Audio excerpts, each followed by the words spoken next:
오늘 말씀은 요한복음 1장 29절에서 34절입니다. 신약 성경 142면 요한복음 1장 29절에서 34절 말씀입니다. 네, 이제 이 말씀 한 절씩 교독하겠습니다. 이튿날 요한이 예수께서 자기에게 나아오심을 보고 이르되 보라, 세상 죄를 지고 가는 하나님의 어린 양이로다.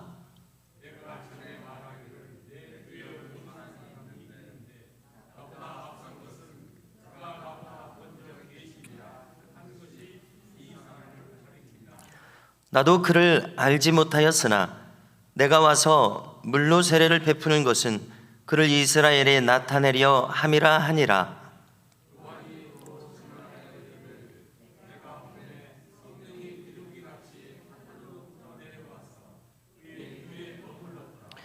나도 그를 알지 못하였으나 나를 보내어 물로 세례를 베풀라 하신 그이가 나에게 말씀하시되 성령이 내려서 누구 위에든지 머무는 것을 보거든 그가 곧 성령으로 세례를 베푸는 이인 줄 알라 하셨기에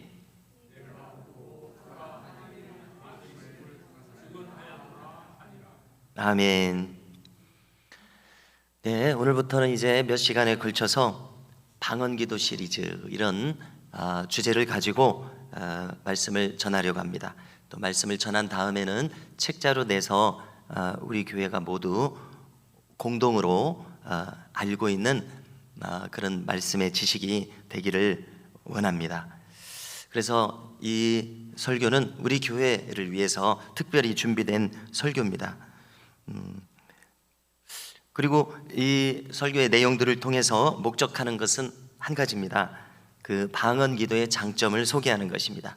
그래서 방언을 받기를 보다 많은 분들이 희망하게 되고 방언으로 기도하고 싶은 의지를 보다 많은 분들에게 불러일으키기 위한 목적을 가집니다. 그래서 그 결과 방언 기도에 대해서 호의적인 교회, 방언 기도가 보편화된 교회가 되게 하려는 그런 의도를 가졌습니다. 자, 먼저 이 방언 기도는 성령 세례와 밀접한 관계가 있습니다. 그러므로 오늘 이 시간에는 성령 세례가 무엇인지에 대해서 먼저 다루고자 합니다. 성령 세례는 먼저 주님의 명령인 것을 알 수 있습니다. 성령 세례가 주님의 명령이라면 우리는 그 명령에 따라야 하지 않겠느냐는 것입니다. 그래서 과연 이것이 주님의 명령인지를 살피려고 하는데요, 사도행전 1장 5절의 말씀을 찾아왔습니다. 읽어드리면요, 요한은 물로 세례를 베풀었으나 너희는 몇 날이 못되어 성령으로 세례를 받으리라 주님이 말씀하셨습니다. 이것을 위해서 사도행전 1장, 그러니까 이게 지금 그 누가가 기록한 말이라서 이렇게 따옴표를 지금 한 것이죠. 이것을 위해서 주님께서 하신 말씀을 바로 앞절 4절에서 명령하시는 것을 보여주는데요, 주님이 뭐라고 하셨습니까? 승천하실 때였습니다. 사도와 함께 모이사 그들에게 분부하여 이르시되 예루살렘을 떠나지 말고 내게서 들은 바 아버지께서 약속하신 것을 기다리라 이렇게 명령하셨습니다. 붉은색으로 분부했다고 기록한 것을 헬라 성경을 찾아보면은 명령했다는 말로 번역할 수 있는 말입니다. 파랑겔로라는 말인데, 우리가 안겔로스가 천사라는 뜻인데 하나님의 말씀을 전하는 사자라는 뜻이지 않습니까? 그래서 파랑겔로는 명령하다는 말로 더 많이 번역되는 말입니다. 그런데 우리 한국말로 번역할 때 분부하다로 번역하니까 이렇게 부탁한다는 의미가 많이 나오지 않습니까? 그런데 이제 원래 헬라어랑 영어 성경에서는 명령하다는 의미가 강합니다. 그러니까 아버지께서 약속하신 것을 기다리도록 예루살렘 떠나지 말라고 명령을 하신 것입니다. 자, 비슷하게 마태복음 28장 20절에서도 명령하다라고 번역하면은 보다 원어에 가까울 것을 분부하다라고 번역해서 조금 뜻이 약화된 감이 있습니다. 그래서 아쉬운 번역인데요, 헬라어로는 엔텔로마이라는 말을 씁니다. 찾아보니까요, 그것은 명령하다는 의미입니다. 그래서 28장 20절을 보니까 내가 너에게 분부한 모든 것을, 그러니까 명령한 모든 것을 가르쳐 지키게 하라. 볼지어다 내가 세상 끝날까지 너희와 항상 함께 있으리라. 이게 마지막 부분 아닙니까? 그러니까 주님께서는 명령한 것 다 행하라 이렇게 이야기하셨던 것입니다. 그렇기 때문에 이 성령 세례도 주님의 명령 속에 포함되어 있기 때문에 우리가 교회에서 중요하게 여겨야 된다는 말씀을 이제 나누고자 하는 것입니다.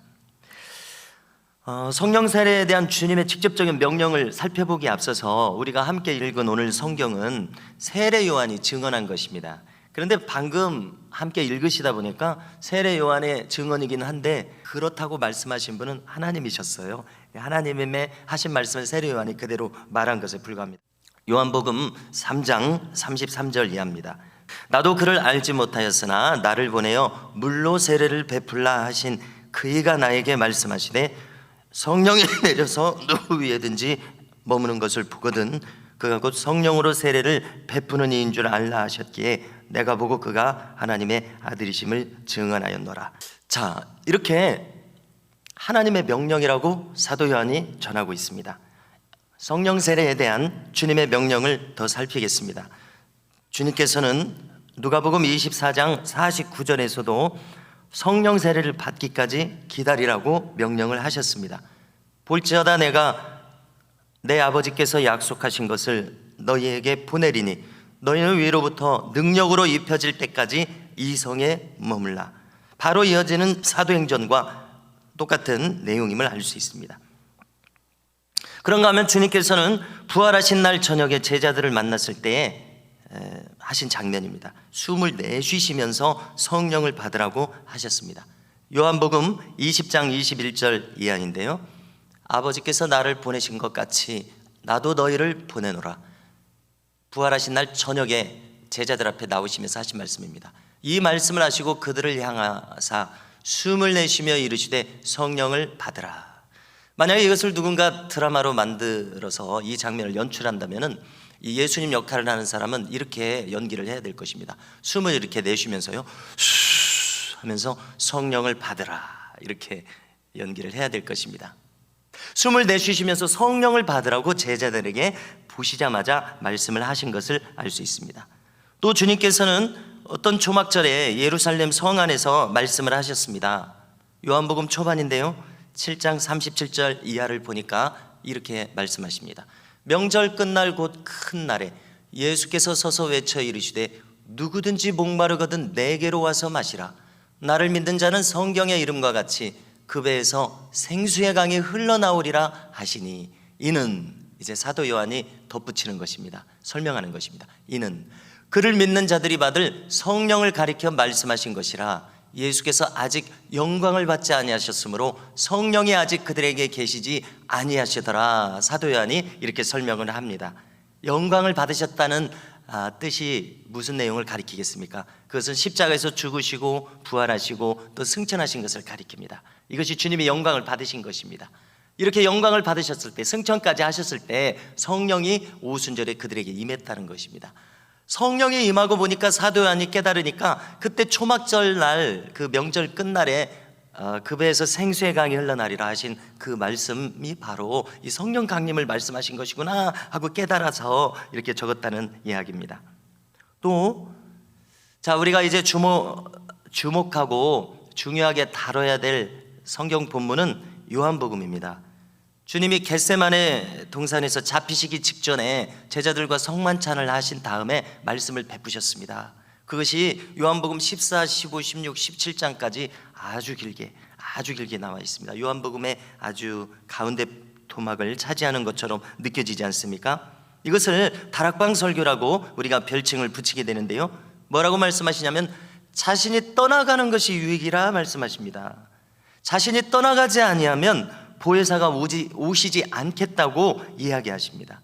이 보혜사는 말 그대로 옆에 와서 보충해 주시고 보호해 주시고 은혜를 끼쳐 주신다. 우리 한문으로는 지금 이런 뜻 아니겠습니까? 헬라어로는 파라클레토스입니다. 파라는 곁으로, 클레토스는 부름을 받았다, 이런 뜻입니다. 그러니까 옆에 와서 계신다, 이런 뜻입니다. 옆에 와서 계시는 분, 보혜사, 옆에 와서 계시는 분. 주님이 우리와 함께 하신다고 그러셨는데 말 그대로 함께 하시는 분, 내 마음을 아시는 분, 위로하시는 분, 함께 하시는 분, 힘을 주시는 분, 다 이런 의미가 들어가 있다고 해야 되지 않겠습니까?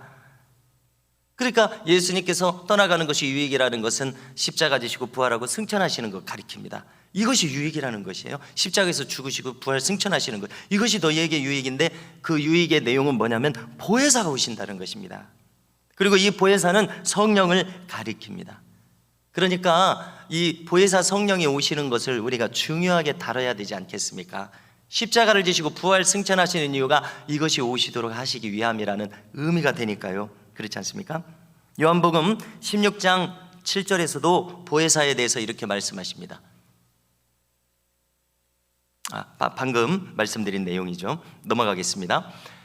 그런데 이 방금 다른 내용이기 때문에 넘어가는데요, 이 같은 다락방 설교에서 조금 앞서서 말씀하시기를 또 다른 보혜사를 보내시겠다고 말씀하셨었습니다. 이미 그것은 요한복음 14장 16절 이하에 있는데요, 읽어드리면은 내가 아버지께 구하겠으니 그가 또 다른 보혜사를 너희에게 주사 영원토록 너희와 함께 있게 하리니 그는 진리의 영이라 세상은 능히 그를 받지 못하나니 이는 그를 보지도 못하고 알지도 못함이라 세상을 모른다고 했습니다.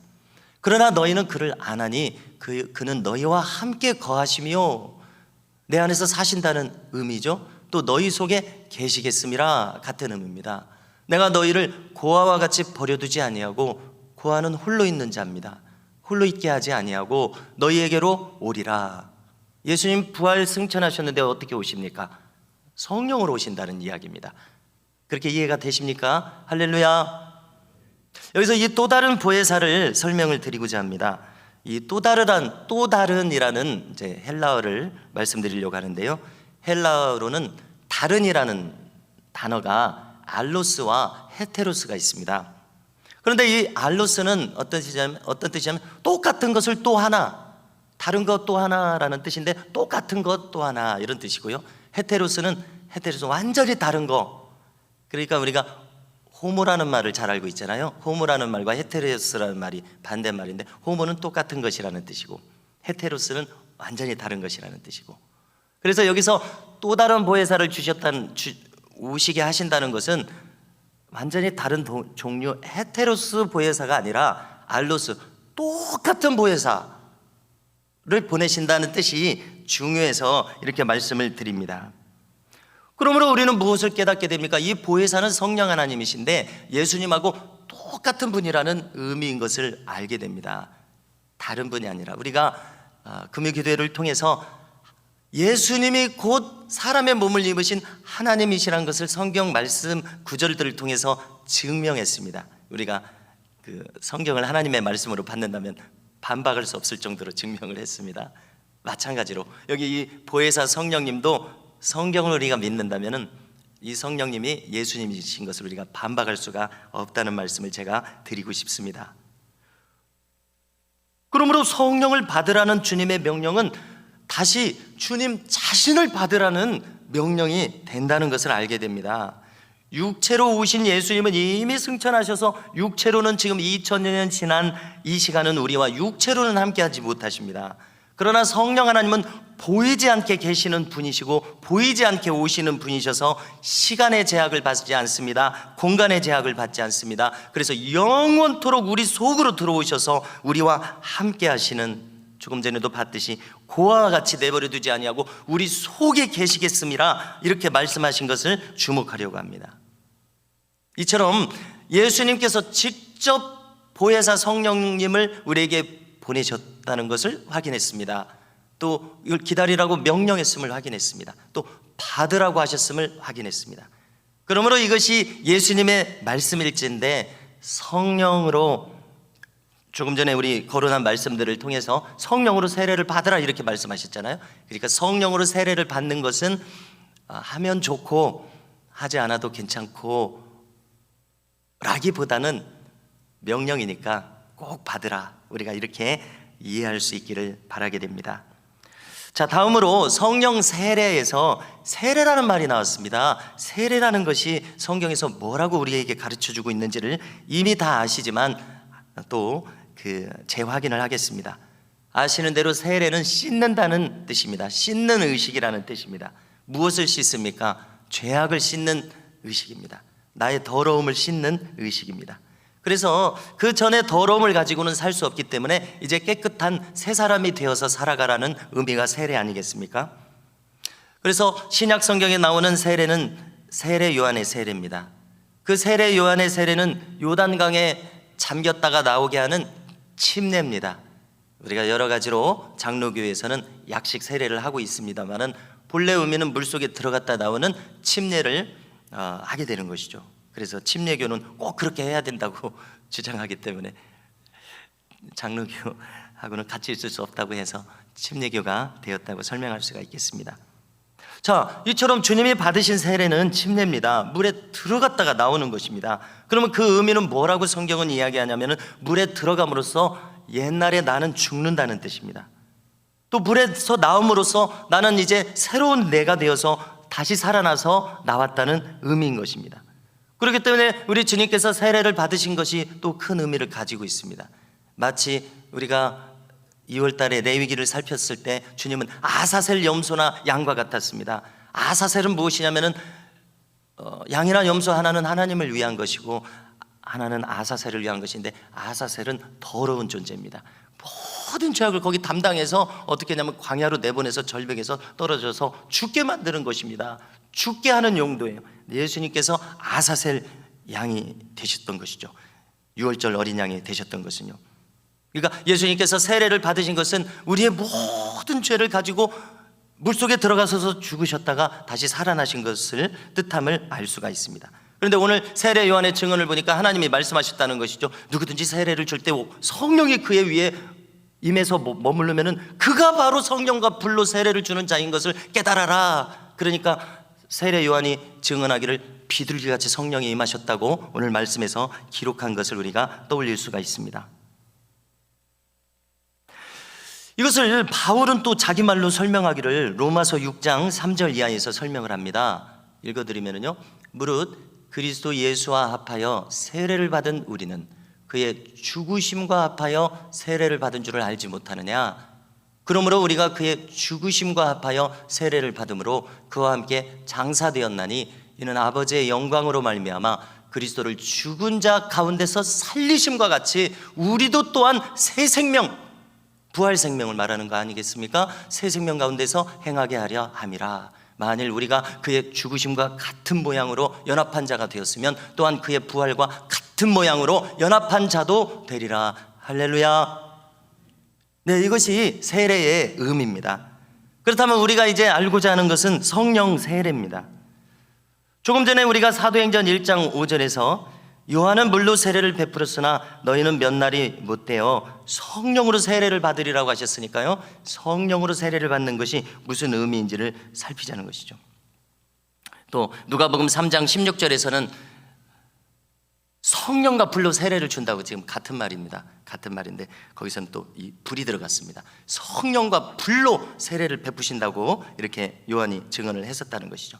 그래서 이제 성령과 불로 세례를 받는 것이 무엇인지를 살피려고 합니다. 성령으로 세례를 받는 것이요, 그것은 무슨 의미입니까? 여기 이 불이 들어갔듯이 불의 이미지가 우리에게 주는 것처럼 성령의 불 속에 우리가 쏙 들어갔다가 거기서 성령의 불에 의해서 우리가 다 죽은 다음에 그 다음에 세례를 받는 것이니까 거기서 살아나올 때는 완전히 더러운 것이 다 소멸되어서 새 사람으로 살아나는 것을 뜻한다는 것을 우리가 알게 됩니다. 그러므로 우리 모두가 물로 세례를 받을 뿐만 아니라 성령과 불로 세례를 받는 자가 바로 예수님이라고 그랬고, 그 다음에 부활 승천하신 다음에 명령하신 것은 그것이니까 우리 모두가 성령으로 세례를 받는 것이 꼭 필요하다는 것을 알 수 있게 된다는 것입니다. 그러면 그 결과가 무엇입니까? 완전히 새 사람이 되는 것입니다. 성령의 불세례를 경험한 새 사람. 그래서 저를 비롯한 우리 모든 우리 미담에 속한 주의 백성들 모두가 이 성령의 불세례를 체험한 사람이 되기 원합니다. 체험할 사람이 되기를 원합니다. 체험하기를 소망하는 사람이 되기를 간절히 바랍니다. 이 필요성은 어디에 있습니까? 오순절 마가의 다락방에서 12제자를 포함한 120문도가 함께 성령 강림, 성령의 세례를 받았습니다. 그들은 이미 예수님을 믿고 있는 사람들이었습니다. 그렇지 않습니까? 그런데도 성령으로 세례를 받아야 했습니다. 그렇습니다. 우리도 마찬가지입니다. 이미 예수님을 믿고 있습니다. 그럼에도 불구하고 이미 믿었던 제자들이 받았던 것처럼 우리도 받아야 함을 깨닫게 된다는 이야기입니다. 한편 우리가 또 관련해서 살펴보고자 하는 것은 성경에서 성령이 인간에게 임하시는 모습에 대해서 우리가 네 가지로 구분할 수 있더라는 것입니다. 자, 그 화면을 준비했는데요, 우리가 지난번에 함께 살핀 내용입니다. 자, 어떤 네 가지 모습인가 성령이 인간에게 임할 때요, 첫 번째로는 구원받게 하는 성령이 있더라는 것입니다. 두 번째로는 성령의 감동을 받은 사람들이 있습니다. 이것의 요점은 무엇인가 하면 감동이 임했다가 사라지거나 식는다는 것입니다.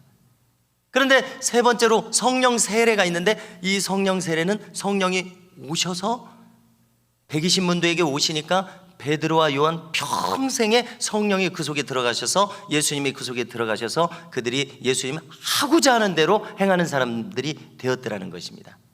그리고 네 번째로 성령 충만은 이 성령이 오신 것이 계속 지속되고 또 사그라들면 또 채워지고, 그것을 가리킨다고 우리가 말할 수 있습니다. 자, 이것을 조금 더 살펴보면요, 우리가 구원을 받을 때에 성령의 역사가 아니고는 구원을 받을 수가 없습니다. 자, 그것을 증거해 주는 구절은 고린도전서 12장 3절입니다. 자, 함께 읽으시겠습니다. 읽습니다. 성령으로 아니하고는 누구든지 예수를 주시라 할 수 없느니라. 아멘. 자, 이 말씀을 나누는 것은 우리가 구원받는 성령이 있는데, 성령이 임하셔야 우리가 예수님을 주라고 부르니까 구원받게 하는 성령이 있는 것을 알 수가 있습니다. 그런데 제자들이 오순절에 또 성령 세례를 받은 것을 통해서 무엇을 또 알 수 있냐면은, 구원받을 때 성령 임한 거하고 성령의 불세 받는 성령이 다를 수 있겠구나 하는 것을 알게 된다는 것입니다. 그러니까 내가 구원받았는데 뭘 또 성령의 불세를 받으라고 하십니까? 라고 물을 수 있겠는데요, 그러면 어떻게 대답할 수가 있다고요? 베드로와 요한 12제자도 또 성령 불세를 받았습니다. 이렇게 우리가 설명할 수 있다는 것입니다. 두 번째로는요, 성령의 감동이 있습니다. 자, 이것은 그 내용만 잠깐 살피겠습니다. 우리가 지난번에도 살폈었는데요, 삼손을 보시면은요, 삼손이 그렇게 하나님의 능력을 받았음에도 불구하고 완전히 전무후무한 그런 힘을 받은 것처럼 보이지 않습니까? 그럼에도 불구하고 하나님의 말씀에 순종했다가 자기 하고 싶은 대로 했다가 이런 안타까운 모습을 보입니다. 그런데 나귀턱뼈로 블레셋 사람을 1000명이나 죽인 사건이 있었습니다. 나귀턱뼈를 들고서 1000명을 상대해서 그 사람들을 물리쳤습니다. 이 인간의 힘으로 가능하다고 생각이 안 됩니다. 자, 사사기 15장 14절 이하인데요, 삼손이 이 레히라는 곳에서 그렇게 했습니다. 그가 그 손이 결박당해 있었는데 그 하나님의 신에 의해서 감동이 되니까 그 결박을 스스로 풀어버리고 나귀 턱뼈를 가지고 그렇게 1000명을 상대해서 그 사람들을 죽여서 쌓아놓게 하는 그런 일이 있었습니다. 그런데 항상 이런 힘이 임하는 것이 아니라 이 힘이 사라지기도 했었던 것이고요, 또 사울왕도 보니까 성령의 감동에 사로잡히는 일이 있었습니다. 라마 나요시라는 곳에 사무엘 선지자와 선지자의 무리들이 있었는데요, 이곳에 다윗이 숨어 들어왔습니다. 그런데 사울왕이 이 다윗을 잡아오라고 자기 부하들을 계속 보내는데, 부하들이 이 라마 나요시에 성령의 은혜가 너무나도 넘쳐나고 충만하니까 사로잡으러 갔던 자들이 다 선지자로 변해버리는 것입니다. 그래서 다윗을 못 잡아오는 것이에요. 그랬더니 이제 사울왕이 자기가 직접 갔습니다. 직접 갔더니 자기도 성령의 감동이 돼서 막 예언을 하는 바람에 속담이 생겼다는 것입니다. 사울도 선지자들 중에 있느냐라고 속담이 생겼다는 것입니다. 그런데 그 라마 나요시라는 지역을 벗어나니까 다시 악귀가 들려서 다윗을 죽이려고 그렇게 나머지 자기 왕의 인생을 망쳤던 사람이 바로 사울이었습니다. 이처럼 성령의 감동은 잠시 임했다가 떠나갈 수 있는 것이 성령의 감동입니다. 그런데 우리가 오늘 함께 다루고자 하고 받기를 소원하는 성령 세례는 우리에게 임하시면은 영원토록 우리와 함께 하신다는 것이 주님의 약속인 것을 알 수가 있습니다. 자, 누가복음 10장 24절을 제가 읽어드린다면요, 내가 너희에게 말하노니 많은 선지자와 임금이 너희가 보는 바를 보고자 하였으되 보지 못하였으며 너희가 듣는 바를 듣고자 하였으되 듣지 못하였느니라 말씀하셨습니다. 이것은 무엇을 뜻합니까? 예수님의 사역을 두고 뜻합니다. 예수님께서 행하신 것을 많은 구약의 사람들이 보고자 그렇게 원하고 많은 선지자들이 그것을 하나님의 감동으로 보고 그것을 기록했지만 그것을 직접 경험하지는 못했다는 것입니다. 그러나 예수님의 시대에, 그리고 오순절 성령 강림을 경험한 이 사도들의 시대에 이 선지자들이 보고자 했던 이 놀라운 일들을 그들이 경험했다는 것입니다. 그래서 성령 강림이 일어난 다음에 사람들이 너무나 놀라서 당황해하고 있으니까 사도행전 2장 33절 이하에서 사도 베드로가 일어나서 설명을 합니다. 뭐라고 하느냐? 이것은 바로 주님께서 약속하신 그대로가 일어난 것이라고 이야기를 합니다. 사도행전 2장 33절 말씀이 있으면 보여주십시오. 하나님이 오른손으로 예수를 높이심에 그가 약속하신 성령을 아버지께 받아서 너희가 보고 듣는 이것을 부어주셨느니라. 아멘. 약속하신 성령을 과연 성령 강림절에, 오순절에 제자들에게 부어주신 것을 알 수 있습니다. 관련해서 사도행전 11장 15절에서 16절의 말씀을 함께 보겠습니다. 자, 이 말씀을 함께 읽겠습니다. 읽습니다. 내가 말을 시작할 때에 성령이 저희에게 임하시기를 처음 우리에게 하신 것과 같이 하는지라. 내가 주의 말씀에 요한은 물로 세례 주었으나 너희는 성령으로 세례 받으리라 하신 것이 생각났노라. 아멘. 자, 이것은 사도 베드로의 이야기입니다. 자, 어떤 상황에서 하는 이야기입니까? 사도행전 11장이니까 10장에서 고넬료의 집안에 부름을 받아서 베드로가 말씀을 전했을 때 있었던 것을 설명한 내용인 것을 알 수가 있습니다. 자, 조금 전에 읽은 15절에서 뭐라고 이야기합니까? 고넬료와 그의 가솔들 앞에서 베드로가 부름을 받아서 말씀을 전하니까 성령이 임하시기 시작했더라 라고만 기록되어 있습니다. 구체적인 것은 설명되어 있지 않습니다. 그런데 그 뒤에 16절에 보니까 15절 말미에 보니까 처음 이 자기들 제자들에게 성령이 임하신 것 같이 똑같이 임했더라는 이야기를 합니다. 오순절 마가의 다락방에서 성령이 어떻게 임하셨습니까? 급하고 강한 바람 같은 것이 불었었고 그 다음에 불의 혀 같은 것이 그들에게 임했었습니다. 그리고 알 수 없는 말로 방언으로 그들이 말했던 것을 우리가 떠올릴 수 있습니다. 그러므로 여기서 자세하게 설명은 안 했지만 처음에 성령이 임하시는 것과 똑같이 그들에게 임했다는 것입니다. 그러자 사도 베드로에게 떠오른 것은 너희는 성령으로 세례를 받으리라 하신 말씀이 다시 떠올랐다는 것을 여기서 알 수가 있습니다. 그러므로 성도 여러분, 오늘 우리가 나누고자 하는 것은 이것입니다. 예수님께서 약속하신 그대로 성령 강림절에 성령께서 임하셨습니다. 그리고 제자들이 그 이후로도 복음을 전했을 때 이방인 고넬료의 가정과 그 가솔들에게도 성령께서 똑같이 임하셨다는 것입니다.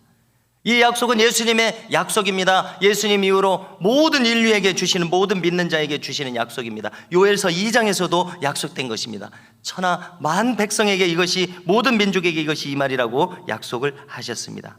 그러므로 오늘도 우리가 주님을 따르는 주의 백성들이 주님의 이 명령을 따라서 성령의 불세례를 사모하는 것이 마땅하다고 믿습니다.